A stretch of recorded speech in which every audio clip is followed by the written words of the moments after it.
Hi, and welcome to The Gist.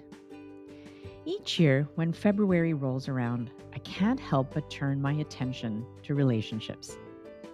It's hard not to when we're surrounded by marketing about the now almost ubiquitous celebration of Valentine's Day. Like many modern holidays, I wonder why we've dedicated this single day to celebrate love, particularly romantic love. And yet, it's a good reminder to pay attention to our relationships, romantic or otherwise. Like it or not, relationships form a core part of our lives. As they say, people come into our lives for a reason, a season, or a lifetime.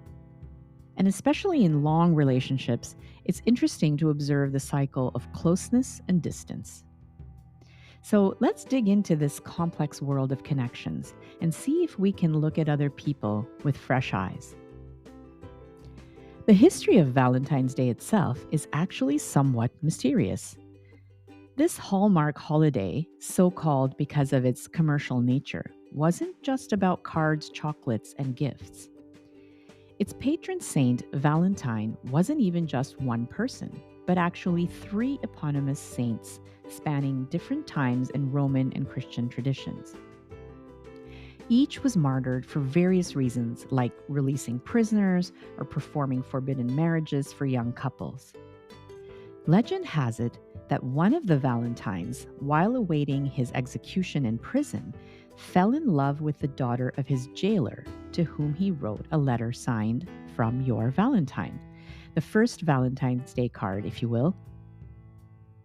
Later, British and European traditions variously marked the days as a pagan festival celebrating spring planting, fertility, and marriage, and created a mystical character named Jack Valentine, who left sweets and presents for children at their doorsteps. It wasn't until 1868 that the Cadbury Chocolate Company produced its first heart-shaped box in honor of the holiday, marking the beginning of its commercialization.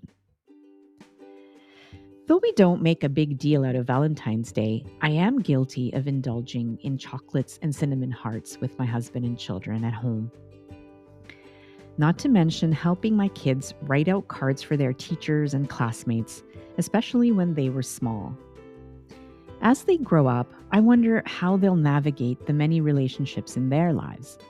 The kinds of relationships that are for a reason, maybe with a classmate, a work colleague, or a fellow neighbor, are often the simplest because they're situational. Yet even in a short time, they can be filled with connection and learning, or fraught with angst and difficulty. These relationships, of course, sometimes blossom into longer ones that last a season or more, or they may drift away as people move on and lose touch. Despite their relative brevity, they do teach us how to build connections, communicate, and listen. These skills are all the more important in our long relationships that last years, decades, or a lifetime. Some of them we're born into, like with parents and siblings, and can be deeply nourishing, but also marked by complexity and friction. Some family ties can even be downright abrasive or sadly abusive and toxic.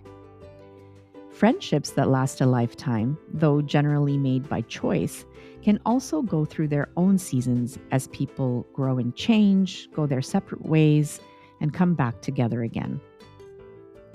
Of course, it's our closest relationships that have the most to teach us. For a lot of human history, we lived in tribes where our sense of family was far more communal. While marriage and children provided society with structure and continuity, sometimes these bonds were not as strong as the communal ones.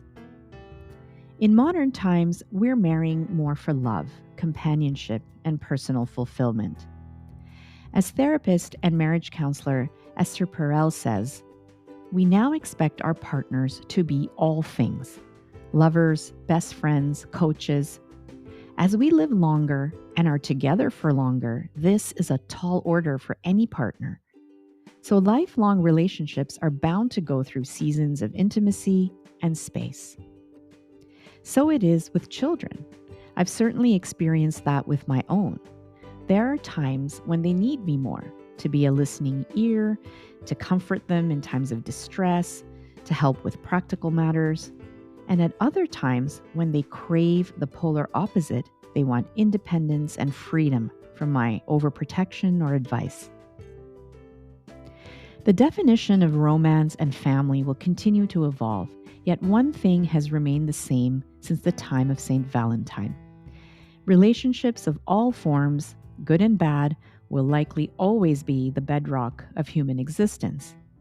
So, whether you're single or coupled, young or old, tend to your relationships carefully and share a little love and laughter with the most precious people in your life, not just on Valentine's Day, but every day.